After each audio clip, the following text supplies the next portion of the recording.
C'est officiel, les nouveaux iPhones seront dévoilés mercredi 12 septembre. Un événement que nous couvrirons en direct. En attendant, nous allons tenter de dresser les portraits robots des iPhone 9 XS et XS Plus, sans oublier la nouvelle Apple Watch, cette 4e génération dotée d'un écran plus grand, pourrait créer la surprise. Vous regardez On refait le Mac, Elias ORLM, très heureux de vous retrouver pour cette nouvelle saison d'ORLM à 42, l'école qui forme les futurs talents de la tech. En préambule, je vous rappelle que nous serons en direct le 12 septembre, mercredi prochain, pour un live spécial iPhone.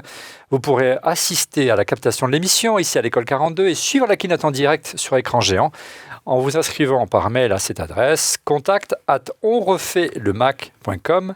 C'est bien sûr gratuit pour cette seconde émission de la saison et pour passer au crible les rumeurs autour des nouveaux iPhones, mais aussi n'oublions pas l'Apple Watch. Comme chroniqueur ici en plateau à mes côtés, il a définitivement troqué son MacBook or rose pour un sérieux MacBook Pro gris. Mais non, tu es revenu avec ton MacBook. Mais pourquoi tu as pris ton vieux MacBook Air Le MacBook Pro est super, très rapide, etc. Mais c'est un portatif, c'est pas un... Tu te laisses à ton bureau. Voilà, exactement. Stéphane, voilà. Ce que nous disait la semaine dernière, Didier avait raison, c'est pas forcément un truc qu'on trimballe. Donc Stéphane Zibic, consultant en stratégie numérique. On parlait de Didier, on va le retrouver en duplex depuis Lausanne.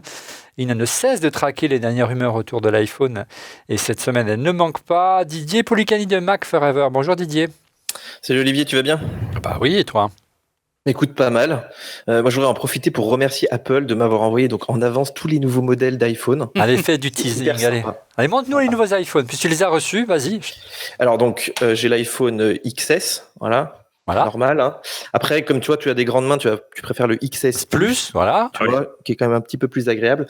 Et si tu n'as pas d'argent, tu éprouves que si tu as un peu moins d'argent, mais tu peux acheter la version LCD qui n'a qu'un capteur, tu vois. Donc c'est incroyable ce qu'on trouve en Chine aujourd'hui. Hein. C'est incroyable. Hein. Et voilà. Donc moi, j'irai pas à la keynote, il y a pas besoin, tu vois, j'ai déjà les télé. D'ailleurs, on va arrêter l'émission là. Qu'est-ce que tu en penses ? Exactement. C'est même plus des rumeurs puisque tu as reçu des produits. Voilà, bien sûr, c'est une blague. Bon, on continue. Un historique de cette émission, Cédric Ringrand, bien sûr, de la chaîne Info. Bonjour Cédric, comment ça va ?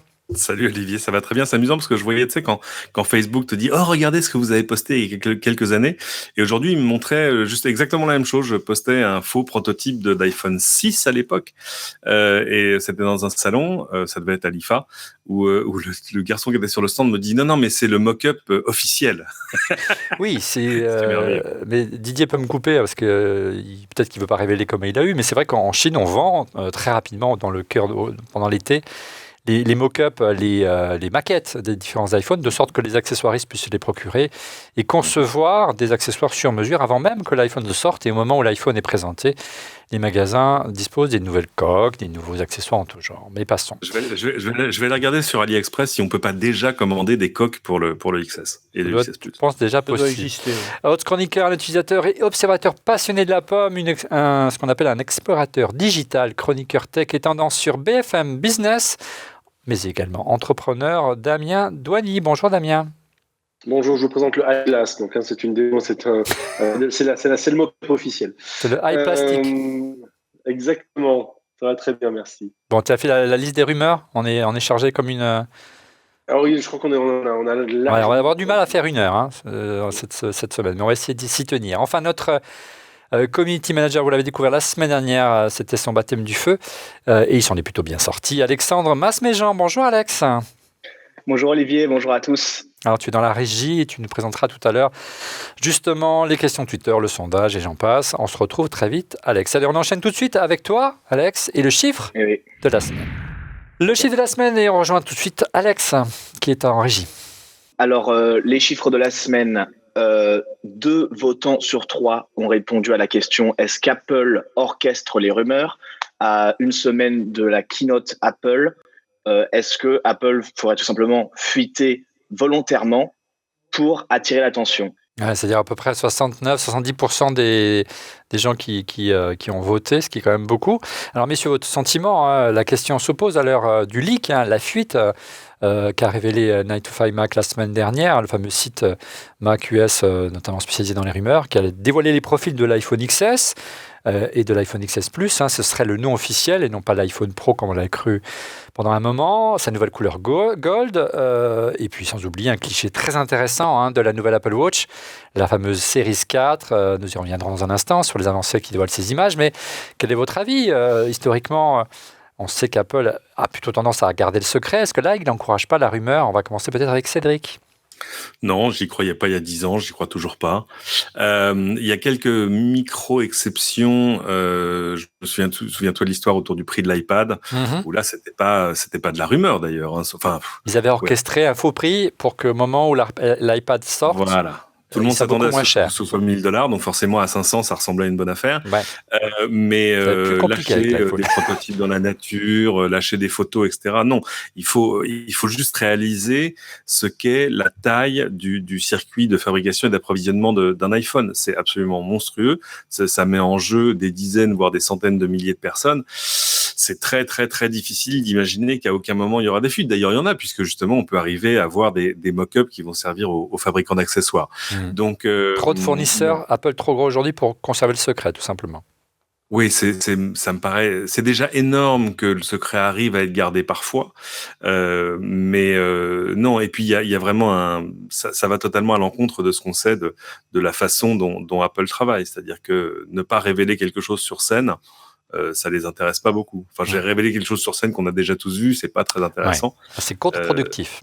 C'est totalement contre-productif parce que l'essentiel de leur communication est centré sur la keynote. Ouais, Didier, ton avis, est-ce que tu es d'accord avec Cédric ? Et au-delà, comment Guilhem Rambaud, le fouineur de Night Mac, a pu dénicher ces images, à ton avis, tout simplement ?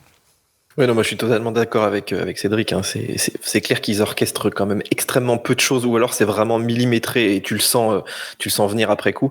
Mais là, je dirais que plutôt que ces derniers temps, ils ont quand même un problème, c'est à garder les infos chez eux, et parce que les plus grosses fuites viennent de chez eux. Rappelle-toi du firmware du HomePod il y a pile 1 an, qui révélait quasiment toutes les sorties à venir dans les 3 mois, notamment l'iPhone 10, etc. Enfin, avec l'encoche, c'est là qu'on a découvert l'encoche. Et puis là, c'est pareil, c'est cette image, on va en parler après, mais d'arriver à trouver ça sur les serveurs d'Apple, mais comment ils peuvent laisser traîner ça ? Donc voilà, et la machine est grosse aujourd'hui, et il y a forcément un ingénieur qui se plante un peu quand il met une build en public, ou quand un mec du marketing met effectivement une image en ligne, mais c'est vrai que c'est des choses, ils s'en passeraient volontiers. Hein. En gros, et peut-être on va donner son avis à Damien, Apple doit préparer son site web pour que ça soit prêt pour mercredi prochain. Et aurait laissé des images dont le lien ne serait pas forcément... Elles sont cachées, les images sur le site, mais elles seront accessibles en multipliant des essais de liens, c'est ça, Damien ? Oui, en essayant plusieurs occurrences, on arrive un peu à farfouiller, à trouver. Je suis d'accord avec Didier, c'est toujours assez étonnant pour une société comme Apple d'avoir des fuites internes. C'est pas ça qu'on avait jusqu'à présent. Après, effectivement, je rejoins aussi... Cédric, je ne crois pas du tout à l'orchestration, même si effectivement, une fois, les fuites à l'époque étaient peut-être plus, on va dire, spectaculaires. Hein. Rappelez-vous l'intervention du GIGN et du RAID américain pour arriver à récupérer le téléphone qui avait été oublié dans un bar. Mais dans tous les cas de figure, voilà, l'iPhone 4 à l'époque était quand même stratégique pour Apple, le changement de design, etc. Non, très clairement, il y a des choses qui posent question. On en parlera, j'imagine, sur le visuel notamment de la Apple Watch. Il y a des questions qui posent question. Ouais. Allez, pour finir notre tour de table, le tour d'horizon avec Stéphane en plateau. On a quand même plus de 2 personnes sur 3 dans le sondage qui pensent que Apple orchestre ça. Oui.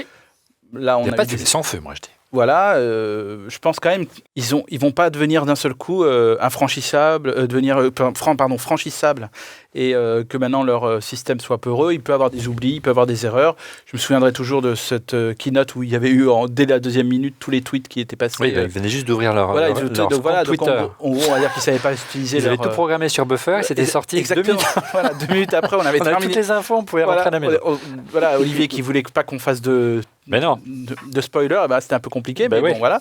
Mais là, ça me paraît compliqué. Je pense que les mecs, même, ils ont peut-être aspiré toutes les images du site avec un outil de crawler. Ils sont tombés dessus. Les trucs qui sont infranchissables, c'est infranchissable. Et pour moi, voilà, c'est une sorte de mise en bouche et ça fait parler d'eux. Peut-être que pour moi, les seuls trucs qui m'étonnent, c'est par rapport au prix, pour nous préparer à avaler la couleuvre. Voilà. Mais c'est pas sorti ça. Oui, mais on a quelques... Enfin, on verra. Je ne vais pas dévoiler, mais on a quelques infos quelques pistes sur les prix, du moins en dollars, des futurs iPhones. Mais c'est vrai que pour l'euro, ça va être un peu plus compliqué avec les taxes, la TVA. Mais on va essayer quand même de vous donner un prix avant la fin de cette émission. Soyez au rendez-vous Si on tient 1 heure, c'est pas gagné. Retour donc sur ces images qui vont nous permettre de dresser les portraits robots des annonces d'Apple la semaine prochaine. Et l'on commence par ou plutôt les successeurs de l'iPhone X. iPhone XS, un modèle plus grand et plus puissant. Alors les images de Night Mac confirment la rumeur selon laquelle Apple lancerait non pas un mais 2 successeurs, on l'a dit, à l'iPhone X. Une version 5,8 pouces, regardez les specs, et une autre plus grande de 6,5 pouces. Et puis des images qui ont carrément... Parce que c'est vrai que là, on ne voit pas grand-chose, on devine juste la couleur gold et qu'effectivement, on a un iPhone plus grand et qui reprend le form factor de l'iPhone 7 Plus, dirons-nous, ou 8 Plus. C'est des images qui ont quand même inspiré le vidéaste coréen Lee Guno, je ne sais pas si je prononce bien, qui a réalisé une fausse pub de ses nouveaux iPhones et sa nouvelle couleur Oz, et c'est plutôt sympa, messieurs, regardez. Il semble véritablement que du côté des iPhones OLED, donc OLED avec donc les successeurs de l'iPhone 10, ce soit une année de transition, messieurs, peut-être avec Didier. C'est vrai que l'année dernière, ils ont introduit cet iPhone 10. On peut revenir juste un petit coup sur le nom, Olivier. Ouais. Est-ce que l'iPhone, déjà autour de moi, personne dit iPhone 10, tous les gens XS. Voilà, disent X. Et XS, on va sortir un modèle comme ça, plus gros, et on va l'appeler XS. C'est quand même une énorme erreur, non? L'année prochaine, tu auras un XXS. Non, mais bon, oui, il fallait l'appeler XL, c'est ça que tu veux dire? XT, ça. XL. XL. Oui, plus gros. Il n'a pas compris, mais ça va, il faut du temps. Voilà. Il n'est pas bien réveillé ce matin. Moi non, mais c'est pas grave. Il manquait donc un iPhone 10 grande taille, on est bien d'accord, pour satisfaire les fans des iPhone Plus. Moi, j'avais un iPhone 7 Plus auparavant. Et c'est vrai que ça m'a beaucoup manqué parce que même si on gagne avec les bords de l'espace, c'est quand même moins confortable pour lire quand on vieillit comme moi. Vous êtes assez d'accord, Cédric, peut-être, toi qui as adopté le P20 Pro? Oui, parce qu'il y a aussi cet aspect de taille d'écran. Avant ça, j'avais eu un 7 Plus et un 6 Plus. Et oui, ça manque. Il est bien, l'iPhone 10, mais il est même vraiment, vraiment bien. Mais quand même, quand tu viens d'une taille d'écran supérieure, c'était ça qui m'a fait revenir vers l'iPhone, et c'est ça qui m'en a fait m'en éloigner. Pas que, on en parlera tout à l'heure, mais il y a quand même l'histoire des capteurs photo, ouais. où là, les Chinois ont commencé à faire des vraies différences. Mais size matters. La taille, c'est important. Ouais. Donc, en gros, la résolution de l'écran ne changerait pas pour le modèle XS normal. Pour le XS Plus, regardez, la résolution grimperait un petit peu et atteindrait 2688 par 1242 pixels. Ça resterait un écran 3D Touch a priori, donc la rumeur comme quoi Apple sucrerait le 3D Touch, c'est plutôt pour un autre modèle d'iPhone dont on parlera tout à l'heure, le fameux 6,1 pouces qui pourrait être l'iPhone 9, on va voir. Difficile vraiment d'avoir une cartographie et d'essayer de comprendre quelle sera la prochaine gamme. Je pense qu'il y a beaucoup de produits qui vont être supprimés cette année. Et donc, avantage de disposer d'un grand écran, bien sûr. La version Plus de cet iPhone à écran OLED serait un peu plus puissante, plus de place simplement dans le châssis. La batterie serait beaucoup plus puissante, 3300 mAh, voire 3400, allez. Donc ce serait un gap important, puisque rappelons que l'iPhone 10 faisait une puissance de 2716 mAh.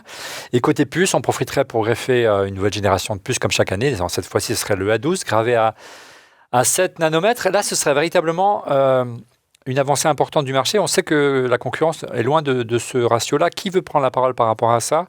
Là, on voit véritablement que la stratégie d'Apple fonctionne assez bien, de maîtriser l'architecture et le design de ces processeurs. Peut-être, Damien, tu veux dire un petit mot comme tu n'as pas parlé jusqu'à maintenant? Oui, sur l'intégration, oui, clairement.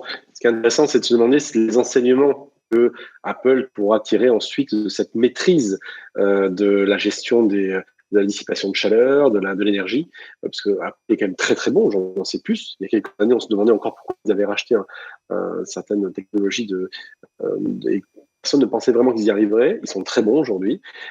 Moi, ce qui m'intéresse, c'est de me dire quels enseignements ils pourront tirer, notamment pour un Mac éventuel à venir. Le fait de passer à 7 nanomètres, Didier, ça permettra d'avoir plus de puissance, bien sûr, et surtout avoir moins, comme tu le disais, Damien, moins de dégagement de chaleur. Ce qui permettra également de consommer un petit peu moins. Donc, c'est plutôt agréable. Apple a la chance d'avoir des partenaires qui arrivent quasiment à chaque génération à descendre encore la finesse de gravure. TSMC, c'est ça le graveur le fondeur d'Apple, c'est ça. Voilà, ouais. Exactement. Et en fait, c'est plus Samsung.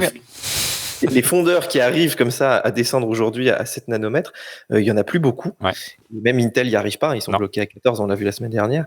Donc c'est vrai que, par contre, moi, juste pour revenir un peu sur cette problématique de l'autonomie, c'est vrai qu'Apple maîtrise tout le système, mais malgré sa grosse, parce qu'il a quand même une grosse batterie, l'iPhone 10, mais il consomme quand même pas mal. C'est-à-dire que c'est malgré tout un téléphone qui n'a pas une autonomie terrible. Non. Et moi, je crains un peu justement pour la version Plus, parce que je me dis qu'avec cet énorme écran OLED, tu vois, qu'il va falloir alimenter, même s'il consomme moins qu'un écran LCD, hein, mais quand même, moi j'aimais bien l'iPhone 8 Plus parce qu'il avait une super autonomie, il tenait vraiment la journée. Et là maintenant, je recharge. J'ai du mal. Des fois, je préférais avoir un processeur un peu moins rapide, tu vois, mais pouvoir avoir un téléphone qui tient un petit peu plus la journée. Pour continuer notre inventaire à l'après-vert concernant les specs de cet iPhone XS et XS Plus, il y a une bonne nouvelle également pour doper un petit peu la performance. Apple enfin passerait à 4 Go de mémoire RAM, c'était 3 auparavant. Et pour rester sur la mémoire, on a peu d'infos à l'heure actuelle sur la capacité de stockage finale. L'an passé, elle avait grimpé pour la première fois à 256 Go. Apple pourrait suivre Samsung sur ce point-là, qui propose désormais 512 Go de stockage sur son nouveau Galaxy Note 9. Et on peut même monter jusqu'à 1 Tera, Cédric, désormais, en rajoutant une carte micro SD. Oui, évidemment. Et tu peux même monter plus que ça, parce que maintenant, tu as une carte micro SD à 2 Tera, je crois. Ouais. Soyons sérieux.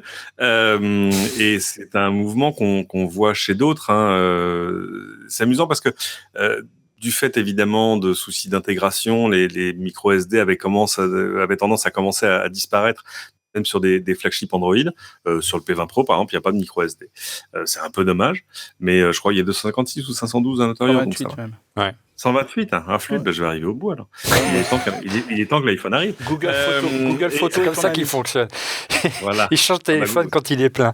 Google Photo est ton ami. Ouais. Comme le cendrier de la voiture, quoi. Tout à coup, c'est vrai que pour ceux qui gardent du micro SD, la capacité que tu trouves aujourd'hui fait que le stockage est plus vraiment un souci, d'autant que c'est quand même des micro SD qui vont bien plus vite qu'avant, donc la différence est pas vraiment sensible à l'utilisation. Ouais, on avait vu une rumeur pour rester sur le Note 9 comme quoi Apple pourrait rendre compatible son Apple Pencil avec sa phablette, c'est presque une phablette, cet iPhone XS Plus.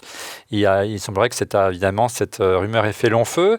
Quand tu vois la taille du pen, la taille du stylo par rapport au téléphone, il y a un souci quand même. Ouais, c'est pas fait pour. Steve Jobs, je pense qu'il se retournait bien dans sa tombe. Autre rumeur qui a fait long feu. Il a déjà fait plusieurs tours. Oui, c'est pas fini à mon avis. Il attend le Mac ici. C'est juste le début. Ouais. C'est l'arrivée. Donc, autre rumeur qui a fait long feu, tu en parlais tout à l'heure, Cédric, c'est l'arrivée d'une troisième lentille au dos des nouveaux iPhones, à l'instar des fameux Huawei P20 Pro dont tu es fan, Cédric. Visiblement, c'est pas pour cette année. Stéphane en plateau. Oui, Olivier, non. Parce que sincèrement, s'ils le font maintenant... Non, tu as vu les maquettes, les coques... S'ils l'avaient fait, pour rester, là, ils auraient été des copieurs et des suiveurs. Et là... Ils seront des copieurs de suiveurs l'année prochaine. Non, ils feront autre chose. Ils prennent une année supplémentaire pour faire mieux. Non, généralement, ils ont 2 ans d'écart. Souvenez-vous, quand Huawei a sorti son premier téléphone avec l'Ekai, donc c'était l'un des premiers avec LG, je crois, a intégré deux capteurs au dos. Ouais. Et Apple, l'iPhone 7 Plus, qui avait donc 2 capteurs, c'est ça, est arrivé 2 ans après. Donc, voilà. Apple je pense pas qu'ils peuvent se mettre dans la position d'un suiveur pour des choses aussi importantes, surtout que la photo est un des éléments de communication principal. On voit que Samsung n'a pas suivi également, seulement qu'on puisse dire.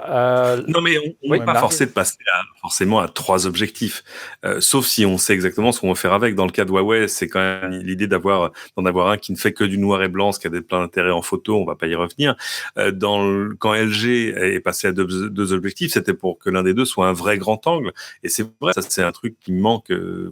Il faut partir de l'usage pour arriver à se dire j'ai besoin de 2, 3 ou 4 ou 12 objectifs, mais ils vont pas mettre un 3e parce qu'il faut en mettre un 3e. Ça c'est une démarche de constructeurs chinois de bas étage, j'ai envie de dire. Ouais. Quelque chose qui existe de moins en moins parce que on est un peu au début de la fin du made in China. Quand tu vois ce qui arrive maintenant sur le marché, on est vraiment dans le design in China. Il y a des choses qui sont absolument ahurissantes et encore l'année est pas finie et surtout tout ça sort à un rythme absolument effréné. Moi j'en suis à il y a un nouveau smartphone par semaine. Ouais, il y a quasiment souvent des clones, on le disait tout à l'heure, d'iPhone 10 quasiment à chaque fois en termes de design.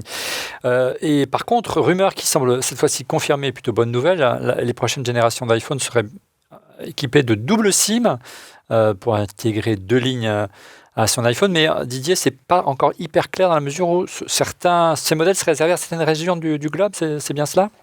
En fait, il y a deux questions. La première, c'est est-ce que c'est une SIM et une eSIM ? Donc, tu vois, ça SIM pourrait virtuelle. Le SIM facile, voilà, ce serait juste l'électronique dedans. Donc ça, éventuellement, il pourra le mettre pour tout le monde.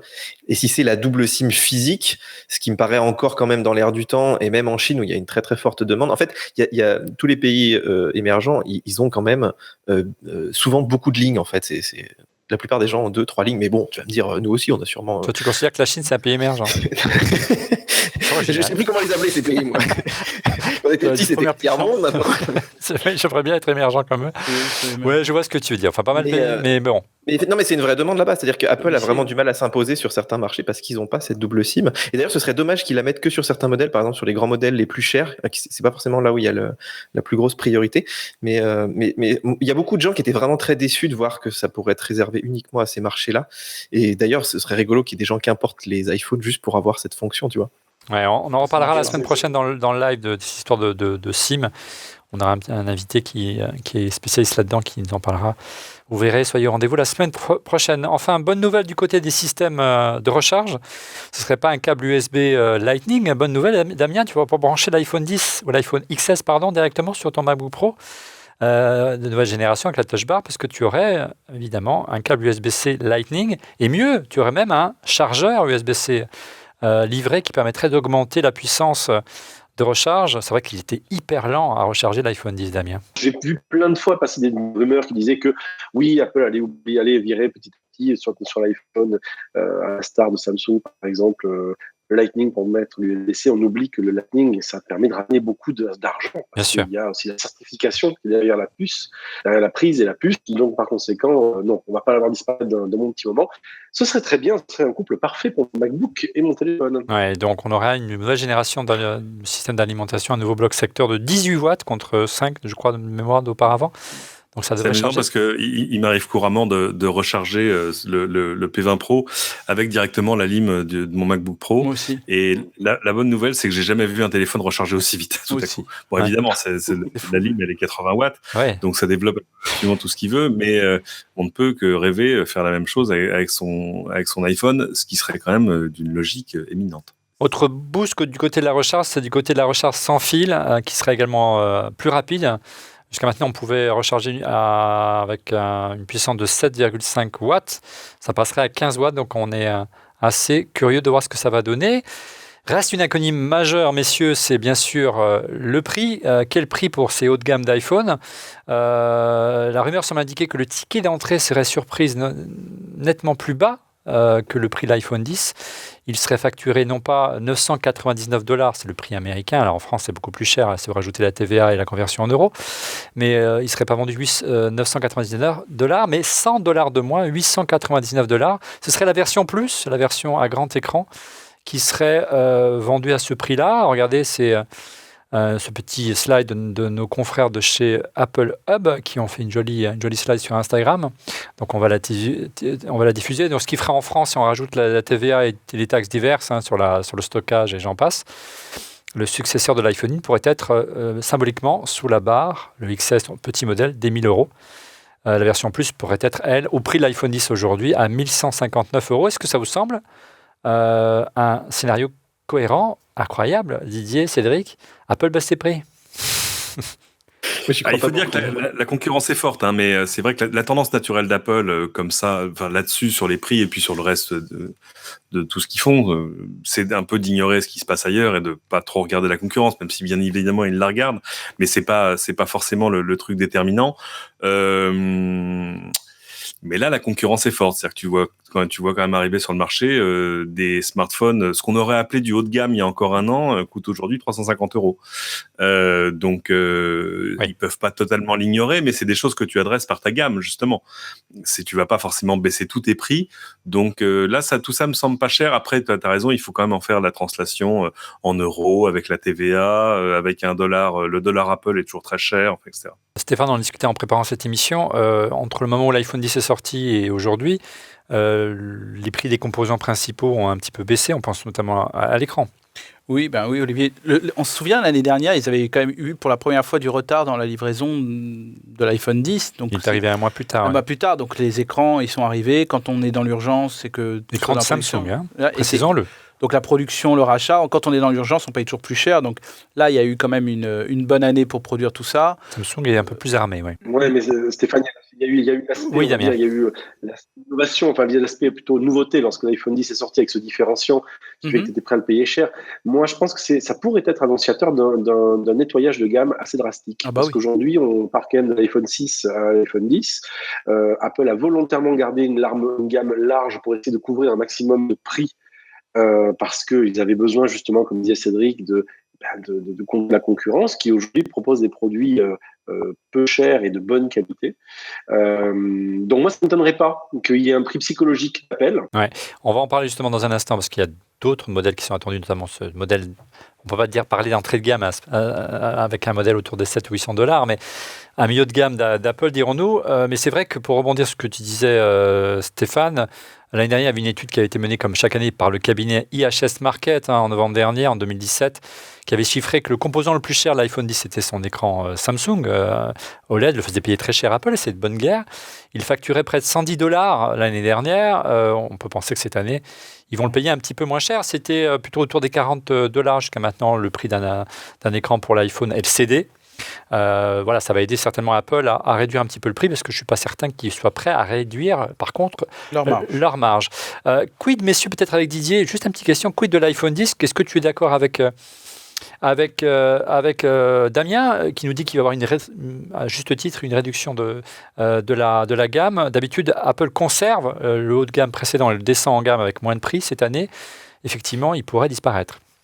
En fait, s'il le garde au catalogue globalement et qu'il te propose là cette version LCD avec juste un capteur et puis finalement, je pense pas qu'il va être à 500 € celui-là, hein, il va être quand même assez cher. C'est vrai que le positionnement d'un iPhone 10 donc qui a déjà un an, il risque d'être compliqué parce que les gens vont pas acheter ça si quasiment pour le même prix tu as un iPhone 10 avec ça c'est le 6,1 pouces, hein, c'est le modèle. Oui, ça ce serait l'iPhone 9, enfin je sais pas comment on va l'appeler. On va vous le présenter dans un instant. Effectivement, il va y avoir un problème de gamme là, il va falloir qu'il y ait quand même. Ah oui, en matière de marketing, ça va être compliqué d'expliquer tout ça. Effectivement, tu le disais, Apple va présenter un milieu de gamme équipé d'une dalle grand format de 6,1 pouces, hein, plus grande que celle de l'iPhone 10 de base. Donc effectivement, c'est compliqué de sortir un iPhone 10 au même prix ou plus cher qu'un iPhone qui a un écran plus grand, mais qui est LCD, on en reparlera dans un instant. Après, les questions Twitter et le busomètre. Les questions Twitter, et cette semaine, beaucoup de questions de votre part, et notre ami Alex nous a sélectionné 3. Oui, alors la première question nous vient de Stéphane Coupchou, @s_coupesh, qui nous demande: pensez-vous qu'on aura le droit à un Face ID amélioré, histoire de laisser la concurrence derrière au niveau de la reconnaissance faciale, et qu'Apple va baisser le prix de ses écrans OLED? C'est l'écran LED, on y a déjà répondu un petit peu auparavant, mais pour le Face ID, c'est ce qui se dit, on n'en a pas parlé dans le déroulé jusqu'à maintenant dans le script. Didier, il y aurait bien un Face ID un peu plus rapide, ce qui est assez logique, sur la nouvelle génération, le successeur de l'iPhone 10, quoi. Je trouve déjà assez rapide. Hein. Des fois, tu prends juste ton téléphone, il t'ouvre des notifs tout seul. Mais par contre, ce que serait bien, c'est qu'il soit. Enfin, il y avait une rumeur qui parlait de ça, mais je ne sais pas s'ils vont le faire ou pas. C'est qu'il soit aussi disponible en version paysage. En mode paysage. Ouais. Voilà. Parce que c'est très pratique quand même. Il y a pas mal de fois, tu visionnes des vidéos sur YouTube, etc. Le scénario qui tient la route, ce serait effectivement l'iPhone XS aurait la génération 2 de Face ID et l'iPhone 9, équipé d'un écran LCD 6,1 pouces qu'on va vous présenter dans un instant. Lui serait équipé de Face ID première génération pour justement justifier un écart de prix et également de le vendre un peu moins cher. On en reparlera dans un instant. Pour que ça aille plus vite, il suffirait qu'ils retirent ou qu'ils raccourcissent la petite animation Face ID. Tu vois ce que je veux dire? Déjà aussi. Parce qu'en fait, le système lui-même, il va beaucoup plus vite que ce qui se passe sur ton téléphone. Les Chinois ont beaucoup fait ça et de fait, c'est exactement ce que disait Didier, c'est-à-dire que tu sors ton téléphone et tu dis ah flûte, ça y est, je suis déjà je suis bien. Alors que là, il y a la petite animation qui est chouette, mais je pense qu'il y a eu une grosse bataille de design au moment du premier Face ID. On sait qui sont les patrons au sein d'Apple, hein, c'est pas forcément les ingénieurs. Mais passons. Deuxième question autour de ces rumeurs avec Alex. La deuxième question nous vient de Sébastien Fischer, @sebakapoka, qui nous demande quid de l'iPhone SE. Il était un peu épargné des rumeurs. Est-ce qu'il y aurait un iPhone SE 2? Stéphane, c'était très chaud avant l'été, autour d'un iPhone SE 2. On a vu même passer des photos, des choses comme ça, il semblerait que ce soit terminé pour l'iPhone SE, définitivement. Est-ce qu'on a déjà vu Apple annoncer trois téléphones en une seule keynote ? Non. Voilà. Est-ce qu'ils en ont annoncé 4 ? Encore moins. Voilà, donc déjà on a un début de réponse. Et voilà, l'entrée de gamme va être le 9 ou le 8 ou le 7, on va voir. De toute façon, il est clair et net que les téléphones dont les écrans ne sont pas bord à bord vont disparaître très vite. Ouais, on aurait pu imaginer un S2 avec un bord à bord, mais c'est vrai que le form factor d'un écran 4 pouces ou d'un petit format d'écran, même s'il est en bord à bord, qu'on gagne un petit peu ou qu'on monte à 5 pouces, dirons-nous, c'est plus vraiment dans l'air du temps. C'est une espèce en voie de disparition, les petits téléphones. On les trouve chez Apple et chez Sony, je crois, aujourd'hui, c'est tout. Ouais. Mais l'étanchéité aussi aurait posé peut-être un problème, je sais pas. Enfin, je pense que là, aujourd'hui, je pense pas que ce soit la stratégie. Déjà, sortir 3 d'un coup, là, ça serait un peu probable. Ouais, voilà. Dernière question avec Alex. C'est Yann, @OnePlanet, qui demande: pouvez-vous évoquer l'étanchéité de la future Apple Watch qui va être présentée, l'intérêt de la 4G ou pas dans cette nouvelle montre, notamment d'un point de vue de l'autonomie? Alors moi je peux répondre parce que j'ai nagé tout l'été avec ma... J'avais enlevé le bracelet en cuir pour ça, dans évidemment. La mer aussi ? Dans la mer, il n'y a aucun problème. J'ai plongé, j'ai même essayé de repêcher un drone avec. Si vous voyez ce que je veux dire. Bref, désolé Parotte. Donc ça marche très bien, il faut juste penser à la rincer à l'eau douce quand vous sortez de la mer. Par contre, ce qu'elle n'aime pas, la montre de manière générale, c'est tous les produits un peu corrosifs, un peu acides. Le savon, méfiez-vous si vous l'avez avec. Mais moi, j'ai vraiment eu aucun problème, jusqu'à maintenant, en tout cas, avec l'étanchéité. La 4G, je t'aurais dit, Alex, jusqu'à maintenant, bof. Mais depuis que je me suis remis à courir, et oui, vous ne voyez pas, mais j'ai perdu presque mon ventre, il y a encore du travail, rassurez-vous. C'est vraiment génial d'avoir la 4G. Pourquoi ? Parce que j'ai plus besoin de me trimballer mon téléphone. Et surtout, je peux écouter de la musique avec mes AirPods sans besoin de les stocker. J'ai accès directement à Apple Music, à mes playlists. Et c'est un vrai bonheur. Alors, ça fait un peu cher la facture, surtout si on rajoute les AirPods derrière. Mais ça prend tout son sens, voilà, d'avoir la 4G sur l'Apple Watch. Je me suis même surpris à oublier plusieurs fois mon iPhone dans ma chambre ou autre. Et je le vis très bien. Est-ce que ce serait un début de déconnexion raisonnée ? Allons savoir. Mais c'est vrai que ça fonctionne très très bien. Donc, je pense qu'ils vont continuer. Et c'est d'ailleurs un indice sur le fait de la maîtrise d'Apple sur les SIM, pour revenir au sujet tout à l'heure. Oui, il n'y a pas de SIM, c'est une SIM virtuelle. Tu as raison. Voilà, c'est une SIM virtuelle. Donc, conséquent, on sent bien aussi que c'est une direction dans laquelle va Apple. Et c'est aussi un indice peut-être pour les gamins. Et ça implique que les opérateurs doivent faire la boucle logicielle supplémentaire pour pouvoir permettre à leurs utilisateurs de le faire. Or, il n'y a qu'un seul opérateur en France qui l'a fait. Et il facture ça 5 € par mois, ce qui est quand même un petit peu cher. C'est une SIM virtuelle, donc franchement, c'est le coût d'une seconde SIM. Ils nous font payer le développement logiciel, c'est tout. Non, mais bon, bref, c'est un problème réseau aussi. Il faut mettre à jour la gestion des réseaux des différents opérateurs. Et de manière générale, Orange est un peu plus prompte à répondre aux innovations d'Apple. On l'a vu également avec la voix sur la 4G, des choses comme ça. C'était l'un des premiers à utiliser le système. Bref, de l'Apple Watch, on en parlera dans un instant. Mais d'abord, on passe au buzzomètre avec Didier.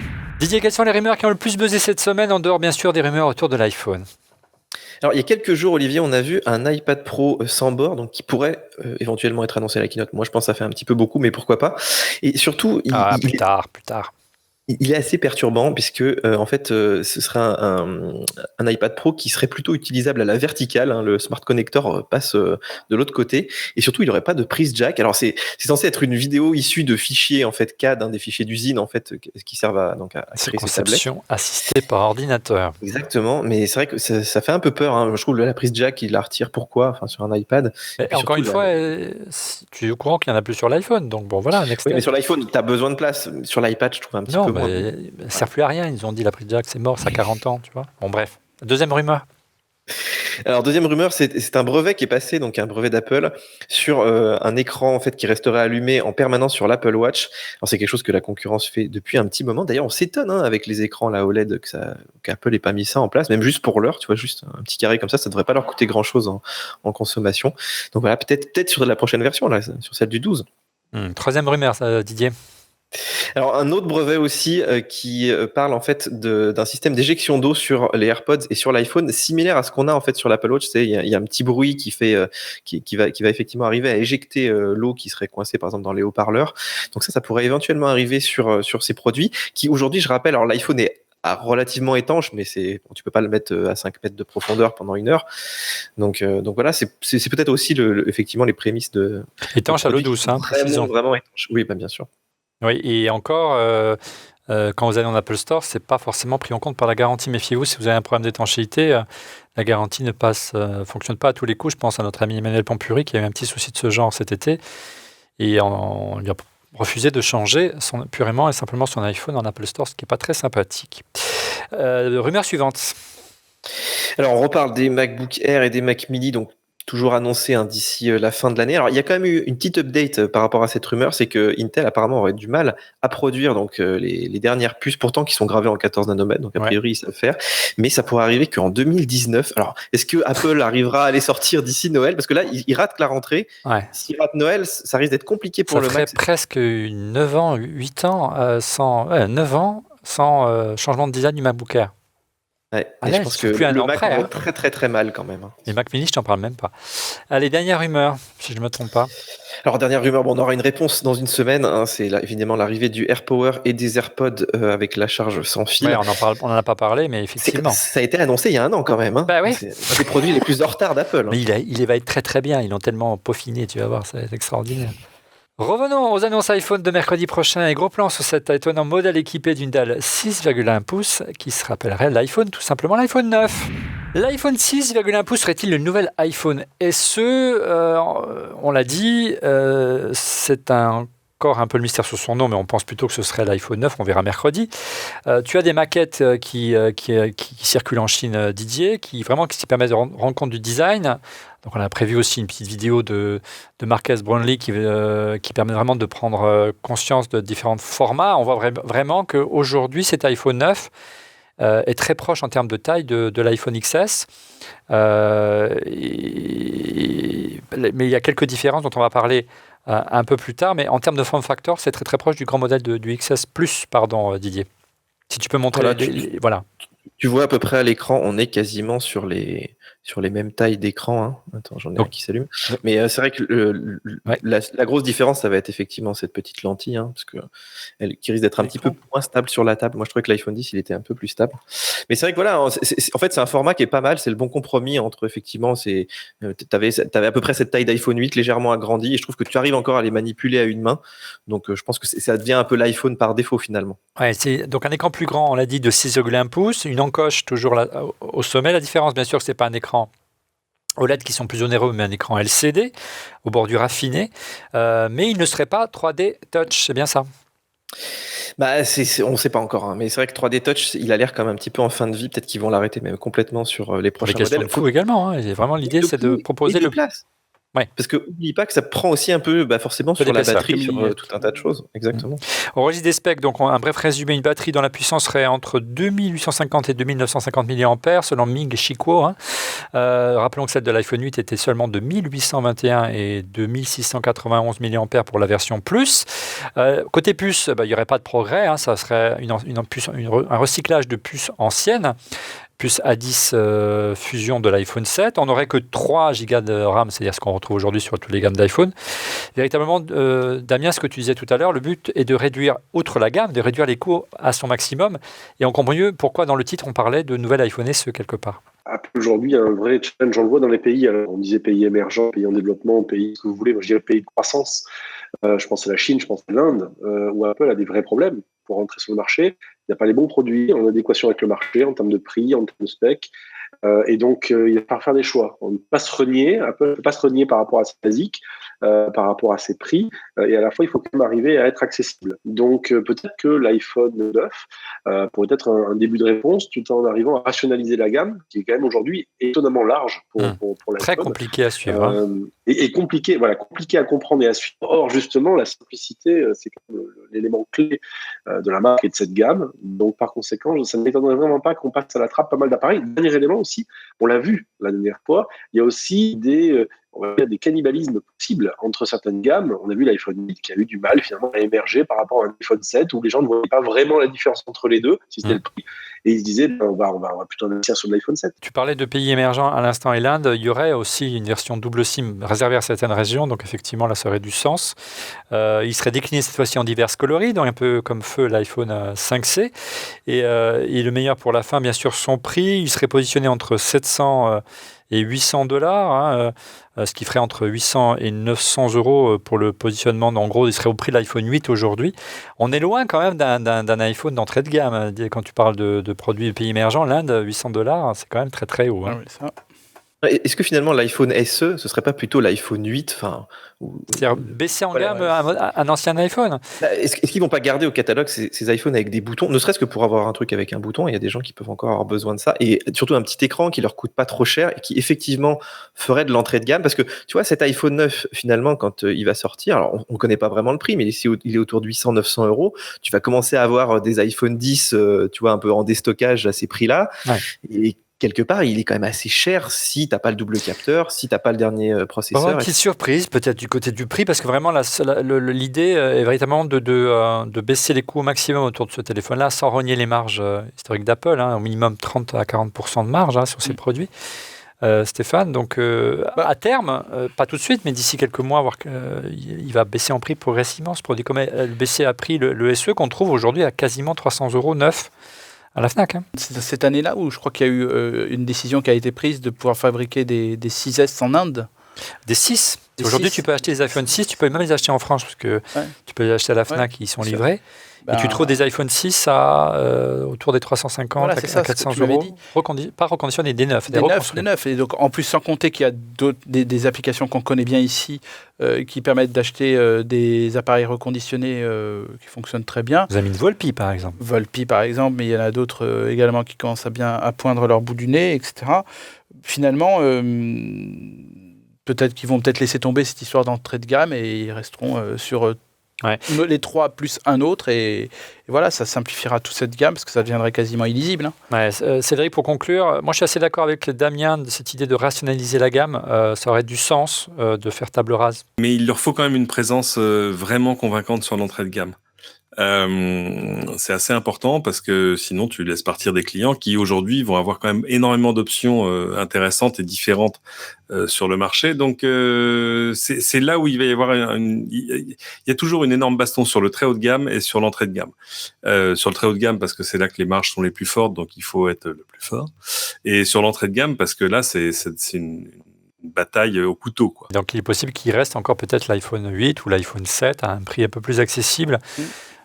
Qui fera qu'à coup de promo, on le trouve au moins sous le seuil psychologique des 500 $, voire 500 €, ce qui serait plutôt pas mal, même s'il reste encore très très cher comparé à certains téléphones sous Android. Allez, on va s'intéresser à un dernier point concernant cet iPhone 9. Didier, c'est qu'il arriverait en retard selon le site Mac Otakara. Oui, bon, eux, ils n'ont pas un track record, comme on dit, très fiable. Tu vois pourquoi il arrive en retard, a priori. Et puis, en retard sur quoi? Ils n'ont rien annoncé en date, tu vois. Donc non, mais au-delà, il n'y a rien de révolutionnaire dans ce téléphone qui justifierait le retard. Un écran LED, non. Un écran LCD, bon, bien sûr, il faut quand même. C'est un premier écran LCD sans bord chez Apple, mais. Bon, on l'a vu, il y a aussi d'autres capteurs, des fois, qu'ils ont un petit peu de mal à voir, notamment Touch ID. S'ils ont un nouveau Touch ID, ça peut être une raison. De toute façon, il y a un milliard de raisons. Face ID. Face ID, pour avoir du retard. Donc aujourd'hui, on peut jouer à Madame Soleil avec ça, mais c'est vrai qu'il y a eu beaucoup d'annonces. Quand tu regardes l'historique même des années précédentes, on a souvent parlé, est-ce que l'iPhone sera en retard? Et il a été très rarement en retard. La première fois, c'était avec l'iPhone 10. Mais bon, vu la complexité du téléphone, tu comprends aussi un petit peu pourquoi. Et le retard qu'avait pris Apple par rapport à ses concurrents, donc il fallait vraiment réagir et proposer une vraie valeur ajoutée, donc ils ont pris leur temps et ils les ont plutôt bien fait, mais je ne sais pas s'ils avaient le choix. Allez, intéressons-nous à la seconde photo choc publiée la semaine dernière par 9to5Mac. Je veux parler bien sûr de l'Apple Watch 4 Series. Apple Watch 4 Series plus grande, plus fine. Elle a également fait couler beaucoup d'encre cette photo, publiée par 9to5, qui montre donc la 4e génération de la montre d'Apple. Qu'est-ce qu'on peut dire ensemble, messieurs? Elles sont confirmées, en tout cas pas mal de rumeurs, pas mal d'avancées, à commencer par un écran plus grand. On parle de 15% plus grand, d'un écran plus bord à bord. Ils ont réduit les bords et les bordures. Une diagonale de 1,78 pouces contre 1,57 auparavant, selon Michiko. Ça permet du coup d'affiner un petit peu le boîtier. mais c'est pas très clair parce que sur la photo de Night to Fame de 3K, on n'arrive pas très bien à voir si c'est un effet d'optique de la photo, cet affinage, mais il semblerait bien que la montre soit beaucoup plus fine, Didier. Les rumeurs allaient dans ce sens-là et la photo a tendance à confirmer quand même ces rumeurs. Mais c'est vrai que par exemple l'écran bord à bord, c'est pas très net sur la photo. Le bord a l'air quand même encore assez épais. Donc ça, mais inversement, Apple a mis beaucoup de complications sur l'écran. Donc potentiellement, tu te dis, s'ils ont fait ça, c'est qu'il y a plus de place. Sinon, ils l'auraient fait avant. Alors, un petit truc rigolo quand même, c'est que l'écran par défaut est rond, alors que leur écran physiquement reste carré, et alors qu'Apple se refuse aujourd'hui à faire des écrans. Je trouve ça assez rigolo. Ouais. Alors regarde, si tu as du mal à te donner une idée de ce que pourrait ressembler la version affinée de la Watch, un YouTuber bien connu s'appelle Everything Apple Pro a réalisé une modélisation 3D de l'Apple Watch, regardez, et en s'inspirant des photos Night to Fame Mac, et là on voit véritablement le niveau de finesse de la montre, c'est quand même assez appréciable parce que c'est vrai que cette montre est assez épaisse, vous le voyez bien sur ce plan-là, et c'est un défaut récurrent. Le boîtier donc évoluerait en finesse, mais n'aurait pas forcément besoin de changer les bracelets et autres accessoires, donc ça c'est plutôt une bonne nouvelle. Alors comment Apple aurait réussi à affiner sa montre? La rumeur pointe du doigt, Cédric, une nouvelle techno qui est apparue en matière de conception de dalle il y a quelques années maintenant, qui s'appelle le micro LED. Et on sait qu'Apple a racheté une boîte il y a quelques années qui est spécialisée là-dedans, en 2014, de LuxVue, et ce serait peut-être le bon moment pour sortir sa première dalle maison. Ça me paraît un peu tôt parce qu'Apple a quand même tendance à plutôt prendre son temps, mais tu as raison sur un point, c'est que le micro-LED serait une excellente technologie pour une dalle de montre parce qu'évidemment, en gros, un peu comme un e-reader, ça reste allumé sans que tu l'alimentes. Donc ce serait vachement intéressant. Évidemment, en plus, tu n'as plus du tout les problèmes de bord que tu avais jusque-là. Ce serait vraiment bien. Mais ça me semble tôt. Ouais, ça, je suis assez d'accord avec toi, mais on va voir. En gros, l'idée du micro-LED par rapport à l'OLED classique, c'est qu'il serait jusqu'à 9 fois plus lumineux que les LED conventionnels, pas les OLED, et sa consommation d'énergie est jusqu'à 90% inférieure à celle d'un LCD, jusqu'à 50% inférieure à l'OLED. Surtout, c'est moins cher à produire. Il y a beaucoup de déchets sur les dalles OLED, et puis les dalles OLED, il y a ces problèmes de brûlure d'écran, d'images fantômes, comme on le voit surtout sur les télés, sur les dalles OLED. Donc moins cher à produire, et ça permet de produire donc des dalles plus fines. Bref, elle n'a que des qualités pour Apple. La question, c'est est-ce que c'est prêt? C'est vrai que c'est un peu juste. Ça paraît idyllique. En gros, elle va durer peut-être 7 jours, c'est ça? Elle va coûter moins cher. Oui, il n'y a que des... Mais non, mais ce qui est intéressant, au-delà de pourquoi on vous parle du micro-LED aujourd'hui, et peut-être Damien pour réagir ou Stéphane, ce serait le premier écran conçu par Apple. On sait qu'Apple d'abord s'est intéressé aux puces. Là, on sait que l'écran c'est important. Si Apple a eu tant de retard sur l'iPhone, c'est qu'il ne maîtrisait pas la technologie OLED et était obligé de faire appel à Samsung qui était le seul fournisseur capable de le faire. Et c'est un point important pour se positionner face à Samsung et proposer demain, non pas un Apple Watch micro-LED, mais un iPhone micro-LED et être un peu plus libre de son design. Il faut se rappeler que le premier écran OLED chez Apple a été sur la Watch. Avant l'arrivée ensuite sur l'iPhone 10, et ce avec donc un décalage de 2 ans. Donc ce ne serait pas étonnant, peut-être pas sur cette génération, mais que les expérimentations de micro-LED arrivent sur une prochaine Apple Watch. C'est vraiment pas surprenant, ce serait même logique. Deuxième élément, dans une lutte de maîtrise effectivement de l'écosystème, on le voit bien, quand Apple peut reprendre de la marge et maîtriser en plus son écosystème technique, il le fait. Les puces, on en parlait tout à l'heure, c'est un élément clé. L'écran aujourd'hui, Apple est trop, on va dire, sous perfusion de son concurrent principal qui est Samsung. Alors, ils essayent bien sûr de travailler avec LG ou autre, mais si demain ils pouvaient se mettre à travailler leurs écrans, ce serait un argument extraordinaire pour dire on l'a fait aux petits oignons cet écran, vous allez voir, il est différent des autres, c'est pas du Samsung Insight, c'est vraiment quelque chose qui est très différent. Attendez, les écrans, il faut quand même qu'il y ait une usine qui les produise. Oui, d'accord. Qu'à preuve du contraire, on ne connaît pas l'adresse de l'usine d'Apple. Non, mais après, tu peux aller voir un fournisseur. Mais comme ils le font pour les puces, ils designent les puces et c'est TSMC qui les produit. Mais on sait qu'il y a des... Comment s'appelle la principale usine la boîte qui produit... Foxconn a racheté Sharp l'année dernière. Voilà, donc ils auraient peut-être la possibilité de produire les futures dalles sans en faire l'investissement en recherche et développement, parce que c'est ça qui coûte énormément. Après, il faut l'outil industriel, mais Apple peut le pré-réserver, un peu comme ils le font pour ses producteur historique. Autre point esthétique confirmé par cette fuite révélée par Night 5 Mac, c'est que la couronne abandonnerait la pastille rouge qui a fait débat l'année dernière. C'est vrai que c'est pas forcément très esthétique pour un liseré un peu plus élégant et discret. Tu le disais, le cadran donne quelques infos, Didier. Il est rond, mais il affiche jusqu'à 8 voire 9 complications. Hein.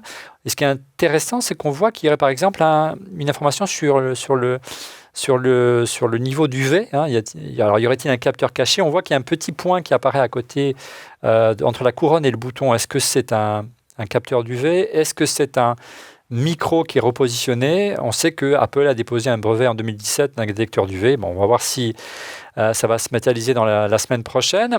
On attend aussi, puisque Apple avait fait des recherches dans ce domaine, la présence d'un capteur de glycémie. On sait que c'est important, qu'Apple veut positionner également sa montre sur le secteur du bien-être, voire de la santé. Plus d'autonomie, oui, ça c'est vraiment le souci principal de l'Apple Watch. Dès qu'on allume le GPS et la 4G, on l'a pas dit tout à l'heure, mais ça descend comme neige au soleil. Hein. N'espérez pas faire un marathon avec une Apple Watch, avec la musique et le GPS. C'est compliqué en 4G. Et enfin, pourquoi pas un capteur de sommeil. On se rappelle que Apple avait racheté Beat en 2017. Et donc, ce serait une manière de repositionner Apple par rapport à Fitbit qui propose cette fonction-là. Il y a au moins une continuité chez Apple, c'est que le nouveau modèle nous fait regretter immédiatement le précédent. Regretter d'avoir acheté la précédente. D'avoir acheté la précédente, voilà. D'accord, je comprends mieux. Pardon. Et donc la première vraie version qui était potable, c'était l'année dernière avec la série 3. Là, la série 2, j'aurais dit. Mais moi, la série 2, c'était une bêta. Attends. Ouais, d'accord. La série 3, c'est vrai que... Voilà, je les ai eus. Voilà, et donc là, on a encore mieux, un meilleur look, une meilleure autonomie, peut-être... Des prix équivalents, donc voire même peut-être à la baisse, on ne sait pas. Les bracelets qui tiennent, qui seraient les mêmes. Bon, voilà, donc. Stéphane, une chose est sûre. Oui, c'est vrai. This will be the best watch that we ever made. Je te confirme. Tim Cook. Absolutely. Tu l'imites bien. Reste un dernier élément, le prix. L'Apple Watch série 4 resterait au même niveau a priori que le série 3. Elle est vendue 369 € aujourd'hui en version de base, 449 pour la modèle avec connexion cellulaire. Donc ça devrait être maintenu. Un site français consommac.fr suggère que 6 modèles seraient disponibles cette année contre 8 l'an passé. En fouillant du côté des autorisations de mise en vente du côté de l'Eurasian Economic Commission.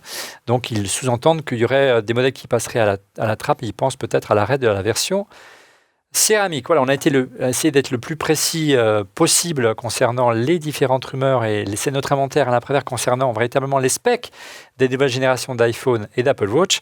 On passe tout de suite à vos coups de cœur. Les coups de cœur, et on commence très vite avec Cédric. Ça faisait longtemps que je n'avais pas essayé un robot aspirateur.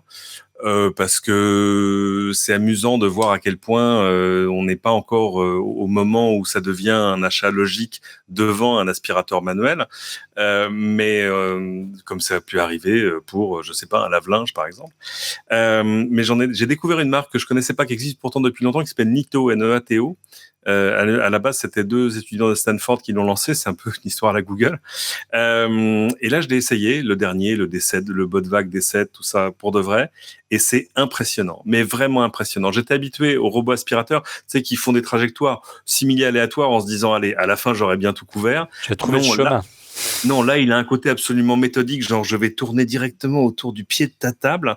Tout ça en faisant une carte en temps réel de ton intérieur grâce à un lidar qui est dessus. Un lidar, c'est ce qu'on met sur les voitures autonomes pour qu'elles se représentent en temps réel leur environnement. Non, c'est extrêmement impressionnant. Une fois que c'est terminé, tu as dans l'appli le plan de chez toi et là-dessus, tu peux dessiner des zones en disant, tu vois, cette zone-là, c'est là où il y a le siège du bébé où il mange, donc ça, faut le faire 4 fois par jour. Et à l'inverse, regarde, je vais tracer un trait ici. Ce qui est derrière là, ça t'est interdit, c'est pas la peine que tu y ailles. J'ai vécu, Cédric. Ouais. T'as fait ça chez toi? Tu l'as mis chez toi, ça y est? Je l'ai depuis samedi chez moi et jusque-là, je suis très, très, très impressionné. Énormément d'autonomie. Ouais, disponible en France. Là, c'est le top of the line, donc c'est quand même 800 € et des. Oui, évidemment. Mais les fonctions logicielles sont intéressantes. J'ai rencontré le patron qui me disait non, mais nous, ça y est, la mécanique de l'aspirateur et d'un truc qui se déplace chez toi, ça y est, on l'a intégré depuis longtemps. Maintenant, la différence, elle se fait sur les logiciels et les fonctions et les mises à jour. Et donc, ça se met à jour comme un iPhone. Très, très, très impressionnant. On a passé une vraie génération dans le robot aspirateur. Bientôt, ce sera presque curieux d'acheter un aspirateur manuel. Il faut quand même encore que les prix baissent un peu. Bon, c'est vrai que la prochaine fois, tu viens avec un code promo, me demande Stéphane. Je vais leur poser la question. Je vous laisse. Je vous embrasse. Ciao. Merci Cédric. À la semaine prochaine. Damien, de ton côté. C'est ma nouvelle passion, c'est un nouveau mode de locomotion, puisque maintenant on va dans les rues de Paris, par exemple, des trottinettes ou autres. Et donc il y a Segway, donc, qui a été racheté par le chinois Ninebot, Segway Drift W1. C'est des sortes de, comment vous dire, vous prenez un overboard, vous le découpez en deux et vous le mettez sous vos pieds. Sincèrement, sur la vidéo, ça a l'air assez cagueule. J'ai pas testé, mais je trouve ça hyper intéressant. Pourquoi ? D'abord, c'est amusant à regarder. Deuxième élément, je pense que c'est précurseur d'autre chose. De tous ces nouveaux modes qu'on voit, les fameuses monoroues, j'en ai une d'ailleurs, c'est assez casse-gueule aussi, mais quand on maîtrise, c'est plutôt pas mal. Les trottinettes motorisées, etc. On voit de plus en plus d'inventivité autour des nouveaux modes de locomotion individuelle et électrique. Donc, par-delà l'aspect peut-être un peu amusant de ce qu'on peut voir, de ce Segway Drift W1, j'ai trouvé ça vraiment intéressant. Pour moi, ça, j'imaginerais bien des chaussures ou des choses qu'on pourrait chausser comme véritablement des chaussures motorisées dans quelques années, pourquoi pas, et on partirait comme ça tranquillement, on serait auto-équilibré, ce serait génial. Donc je pense qu'il y a un truc qui se passe sur ça. Dans tous les cas de figure, j'ai trouvé ça assez amusant. Allez regarder la vidéo, vous verrez. Merci Damien. De ton côté, Didier, ton coup de cœur? Alors, cette semaine, il y a eu beaucoup d'annonces dans le domaine de la photo, de la vidéo. Je sais pas si tu as vu Canon et Nikon qui ont sorti des hybrides comme ça, plein format, donc très compact. Mais je les ai trouvés pas terribles. Du coup, je vais te parler plutôt d'un drone qui a sorti DJI et qui est en train d'enterrer totalement la concurrence. Donc, sur le haut de gamme, puisqu'on parlait de la Nafi, d'ailleurs, que je pense qu'il y a une petite vidéo que je vais sortir cette semaine. Mais sur le haut de gamme, il y a encore personne. Voilà, ils sont tout seuls, donc il n'y a pas à enterrer la concurrence. Ils enterrent la concurrence qui n'existe pas, mais ils prennent une avance. Ils sont seuls sur le marché. Mais ça va pas durer, vous allez voir. Alors, on espère qu'il y aura un peu de concurrence. Je dis rien. Puisqu'ils sont quand même encore assez chers, les Mavic Pro. Et là, ils ont sorti, c'est vrai, le Mavic 2 Pro et 2 Zoom. Donc, soit tu as un capteur un peu plus gros, donc le capteur du Fantôme, qui est un produit quand même beaucoup plus cher, que tu te retrouves sur un petit Mavic comme ça. Et ils ont sorti une version Zoom, donc qui permet d'avoir un vrai zoom optique sur un drone, ce qui est quand même une première. Donc, voilà, c'est des produits qui sont extrêmement chers, qui sont de plus en plus, effectivement, dédiés à un public assez professionnel. Mais là, pourquoi ils ont racheté, quelle boîte ils avaient racheté dans la photo? C'était... Tu sais qui? J'ai plus le nom. C'est Hasselblad, là. C'est Hasselblad, qui a été racheté par DJI. Voilà. Ils ont été rachetés? Oui, purement et simplement. Donc, il y a les optiques des Hasselblad, tout simplement. Hasselblad, c'est la référence. Ouais, donc 35 000, pareil. On voit que le marché, en fait, c'est plus des constructeurs de caméras aujourd'hui que de drones, des caméras volantes. Oui, mais il y a pas mal de techno, parce que tu as la stabilisation, tu as aussi la détection d'obstacles qui est impressionnante. Tu vois, le drone là, qui poursuit quelqu'un dans une espèce d'allée où il y a plein d'arbres à côté, il détecte, c'est comme dans les films de science-fiction, il y a des capteurs partout, puis il arrive à passer à côté des obstacles. C'est vraiment très impressionnant. Moi, j'ai vraiment hâte de tester ce nouveau modèle. En termes de coût, on est autour des 1200 €, c'est ça? Oui, voilà, un petit peu plus. Après, ça dépend où tu l'achètes, mais c'est vrai que c'est des drones qui sont assez chers. Et surtout, maintenant, il va falloir un permis pour les piloter. Ça va être plus de 800 grammes. Ouais. Voilà, plus de 100 grammes, donc il faut que tu aies un permis. Donc, l'avantage d'acheter un modèle que il faudrait juste qu'il flotte dans l'eau, modèle de je sais pas quoi. Avec un détecteur, bim bim. Allez Stéphane, on conclut presque avec toi. Cette semaine, c'est une application que j'ai testée, parce que pour voir, et elle s'appelle Shine. Shine, c'est une application bancaire pour petites sociétés qui ne fait pas beaucoup de factures, etc., mais qui a envie de tout bien faire comme il faut. Et même quand on n'a pas de connaissances en comptabilité, qu'on est on est paresseux au niveau de son administratif, tout est fait en quelques clics. Avec cette appli, on envoie ses factures, ses devis. Quand on reçoit le paiement, parce que c'est un compte bancaire, on peut tout de suite isoler la TVA pour qu'elle puisse être payée en temps et en heure. Formidable. C'est quelque chose qui est... Et donc, quand on voit qu'il y a ce type d'application, plus d'autres sur de la mutuelle, etc., finalement, on peut se concentrer sur son projet et plus trop sur l'administratif, parce que toi et moi, on le sait bien. Quand on a nos notes de frais qui arrivent et qui sont sur mon sel, quand on passe 3 jours là-dessus, pour faire ça régule, c'est vraiment quelque chose qui est contre-productif. Et donc voilà, et donc là, je suis ravi de voir que ce sont des applis sur smartphone qui viennent simplifier la vie des gens, et je crois que c'est ça maintenant qui va être le mot d'ordre de toutes les applis qui vont fonctionner et qui vont sortir, celles qui simplifieront la vie des gens. Bien, merci Stéphane. De mon côté, on vous parlait de l'IFA. Sonos a présenté une nouvelle, je suis un fan de Sonos, vous le savez, un nouveau Sonos Amp, mais on en parlera plus tard puisqu'il sera disponible qu'en début d'année prochaine. Je parlais d'un produit qui a été présenté juste avant l'été, mais on n'avait pas eu l'occasion de vous le présenter, de le tester. C'est leur nouvelle barre de son. Moi, à la maison, j'ai une Playbar, mais elle est assez chère, elle prend pas mal de place, elle est même un peu surdimensionnée par rapport à la taille de mon salon. Et heureusement, est arrivé donc là, au début de l'été la Beam, qui est la nouvelle barre de son de chez Sonos. Elle ne remplace pas la Playbar ou même la Playbase que tu as, toi, Stéphane, mais elle se veut nettement plus compacte et moins chère. En gros, elle fait 65 cm de large contre près d'1 mètre pour la Playbar, donc vous voyez bien la différence. Et surtout, elle ne coûte que, entre guillemets, 449 € contre près du double, 799 pour la Playbar, donc c'est vraiment intéressant.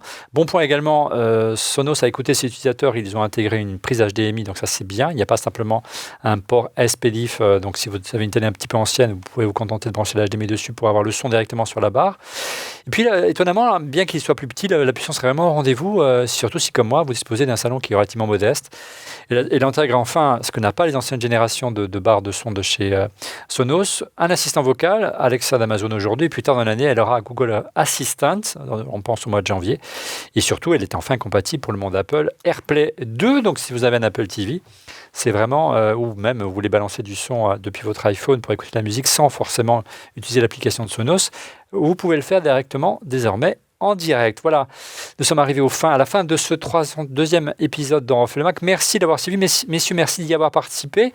Je vous donne rendez-vous la semaine prochaine, le 12 septembre, à partir de 18h30. Soyez au rendez-vous pour notre live spécial iPhone. Vous pourrez assister à la captation de l'émission ici à l'école 42 et suivre la keynote en direct sur écran géant en vous inscrivant par mail à contact@onrefaitlemacom. C'est gratuit, c'est toujours très agréable de vous rencontrer et discuter comme ça tranquillement avec vous. Et pour être prévenu en temps réel de la mise en ligne de l'émission, je vous invite à vous abonner à notre chaîne en cliquant sur le petit bouton et n'oubliez pas également de cliquer sur le petit pouce. Merci encore pour votre fidélité et à la semaine prochaine. Au revoir.